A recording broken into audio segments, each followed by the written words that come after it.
When I think of first grade, one memory stands out from the rest. It's of my friend telling me that he couldn't sit with me for lunch that day. And I'm pretty sure I replied with, I don't care. Now here's the thing. As someone who keeps his heart locked up tight, like a secret no one can know, admitting that hanging out with a 7-year-old who chewed with his mouth open was like screaming that secret out in front of hundreds of people. Almost like what I'm doing right now. And so, I said, I don't care. With a throwaway comment, I made it clear that I did not need him. He needed me, and not the other way around. And he should remember that. Now, it's been a while since this happened, and I would love to report that I've learned to give affection freely. To wear my heart, if not on my sleeve, then at least in the pocket of my blazer. But that simply wouldn't be true. Because here's the thing, I still struggle with caring. Those words remain on the tip of my tongue almost constantly. But I bite down hard when I think that I'm about to say them. Hey, I've got to cancel our plans for tonight. I'm so sorry, I don't think I can make it. No problem, I don't care. Thank you so much for making this. But you know, if you added a little bit more salt, it'd be much better. I'm fine with how it is. I don't care. And also, I think there's something wrong with him. He seems so upset. It's fine, leave him. He'll be fine. And also, why should I care? Now, I'm not even going to worry about whether or not you guys can relate to me. Because if you're telling me that you've never ever pretended not to care to preserve your own ego, then one of us is lying. And it's clearly not me. So now that we're all on the same team, I'll continue. I've got to give us I don't care users something. Even in these moments of utmost paranoia, we were pretty sure that caring was something super important. I think it's because people who are scared of love are often those who understand its complete value. And it can be scary to understand just how important other people are to us. To admit that it's our differences that make us loved. And it's those differences we love in other people. But the fact that this thought exists means a fundamental understanding of empathy, or at least an idea of it, exists in the minds of us heart hiders. And that counts for something. I'll circle back to the friend now.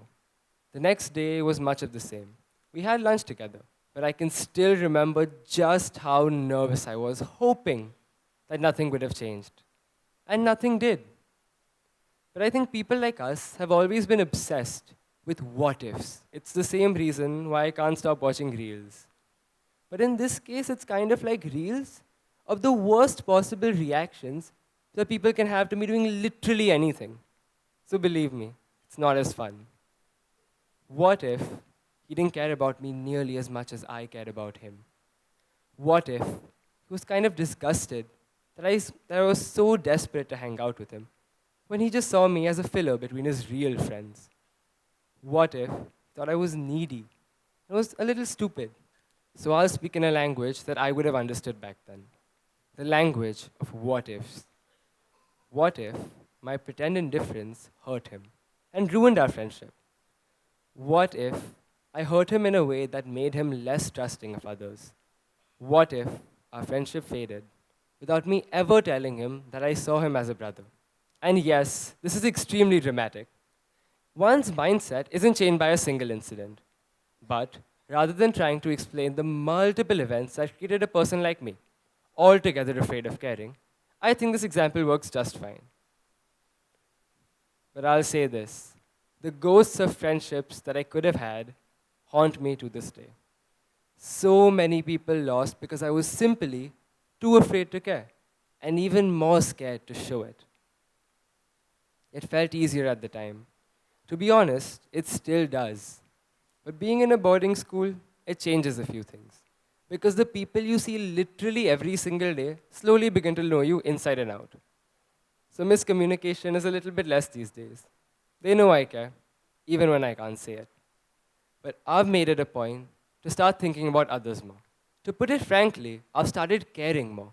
And I've started small. Words, gestures, smiles, they're the easiest.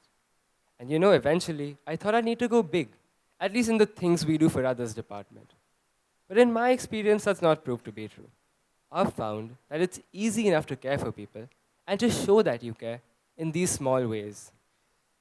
It really hasn't been the calamity I'd always been so afraid of. And caring, it's at the root of everything. Caring for yourself means maintaining health, appearance, hygiene. Caring for others, well, it allowed us to create everything that requires teamwork and community. And because love and compassion have always been so important, they've always resulted in so much fear. Emotion has always been seen as something to conquer, a sign of irrationality which clouds your judgment. And to some extent, that makes sense to me, because emotion colors everything that it touches. Your priorities are constantly informed by the people you care about.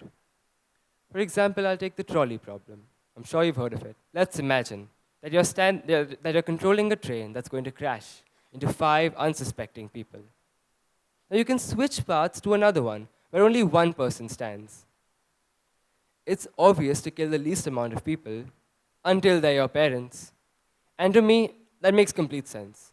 Because I would be useless to society as a boy newly orphaned, especially if it was my hand on the lever. What I'm trying to say here is that a black and white rule-based philosophy falls flat when you realize that without learning how to care for others, you're virtually blind.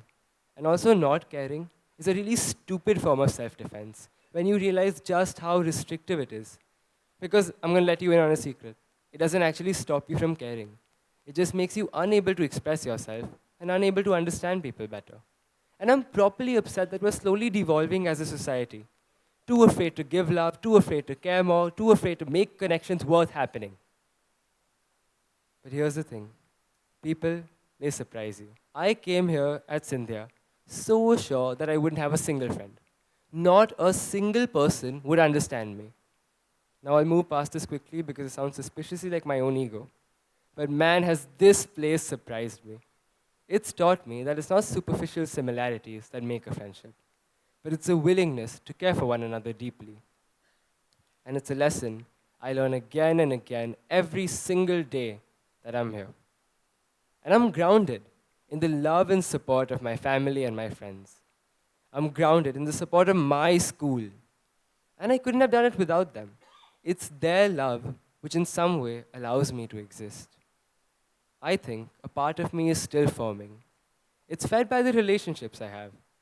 It grows a little bit every time that I care, even if it's about the stupidest of things. But a little part of it dies every time that I'm too scared to. Now, I want you to think about all the people that you care about. Does the number overwhelm you? If not, then why is that? I'll use myself as an example. I care about my family, obviously, my friends as well, celebrities, I guess. And then there's a group of people I care about because my friends care about them. They don't mean much to me personally, but I still find myself checking up on them eventually, even if it's just to keep conversation interesting. So now you're telling me that you do anything for the people you call your friends and family. That those people mean everything to you. And here's the wild part. Every single human on this planet has those very same connections. We're all part of this crazy web of love and care.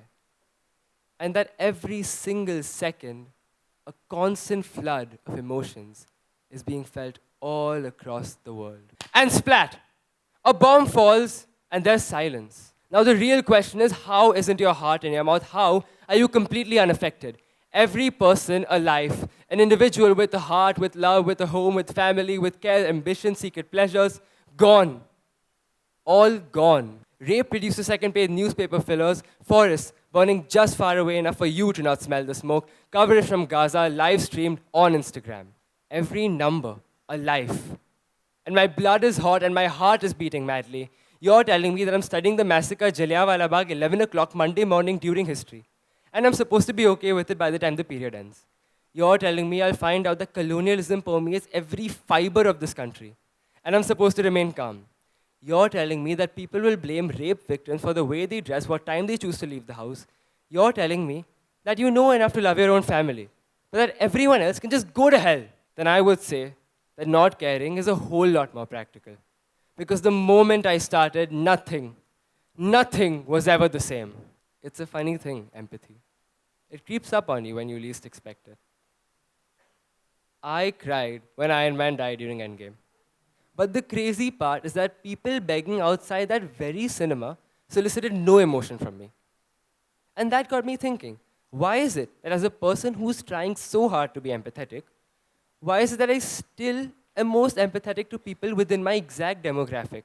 A character dying a magical death on screen somehow felt more tangible than the immense poverty that I saw every day. Not caring had always felt so easy. But now I realize that I was actively blindfolding myself, going as far to the end of the world just to blind myself from the horrors of this world. And I think I speak for most of us when I say that. I'll just say this. Those mesh covers on your car windows, they're there to block the faces of beggars. Sunlight is second on that list. And it's a truly terrifying train of thought.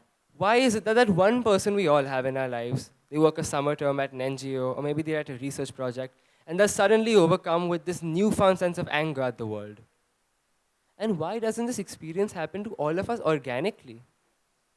I think it's because we go to such extents to block out the suffering of others. The whole world is out here trying to live a life following the footsteps of the Buddha. But we live a life matched by none other than Prince Siddhartha. We're so safe in our cushioned worlds that we wait till our door is kicked open. That too, when the entire universe conspires to make it happen. And then we see a tiny sliver of someone else's suffering. God forbid it seems relatable enough that you actually feel something. And then maybe, just maybe, you might be moved towards action. But if with a certain scent of smugness, you're so sure that these problems will never affect you, then you might become calculated in your approach. It's obvious, it's so much easier to view a war practically, to see numbers printed in ink instead of bodies painted in blood. And it's been the same way for me. My empathy has grown slowly over the pages of books that I could never seem to put down. It's still so funny to imagine the image of 8-year-old Ayaan crying his eyes out while reading The Little Prince, so absorbed in the pages of these books that he barely noticed his increasingly concerned parents standing right at the door. But I'm so thankful for what those books taught me. To love, laugh and cry along with characters I'd never meet, in places I'd never go. At least in real life, that is. Because if there's even a grain of truth in all of fiction, it's this. It's the emotions of characters who look nothing like me, but felt just as deeply as I did. And if I could learn to relate to an orphan boy wizard facing the enemy of his entire known magical world, then you can surely muster up something for the people of this world, where a happy ending is anything but guaranteed. And over here at Scindia, I think I met all these characters in some way. Because the thought of coming here was so terrifying that it took me quite a while to see people as people. I made friends, of course, but it was an embarrassingly long amount of time before I actually began to understand them. And then to understand that they were not all that different from me. Empathy has been a constant journey for me because people have always been a mystery to me. And the answer so far of this lifelong investigation has been surprisingly simple. It's been this: to start caring.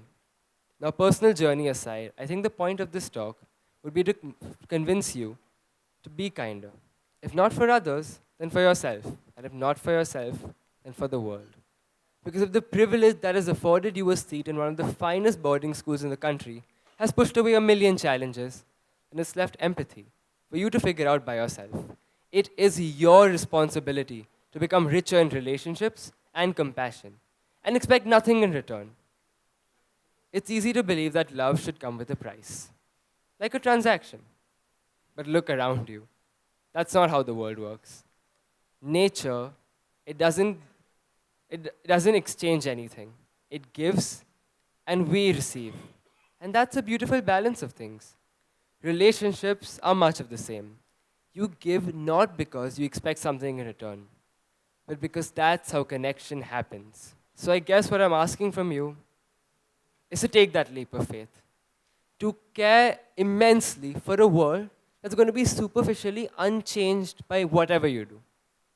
But deep within it, the impact of your anger, your love, your care will be felt forever. Now, before I say goodbye, I've got to say one thing. I'm sorry. And that's something that's also very hard for me. I'm sorry if I've ever acted nonchalant with any one of you. Some days, caring still feels like the scariest thing I can do. And it's easy to project your problems onto other people. I'm standing here today talking about growing as a person. But I know it doesn't justify any of the things I've ever done in the past. So I'm sorry. I was scared and I was stupid.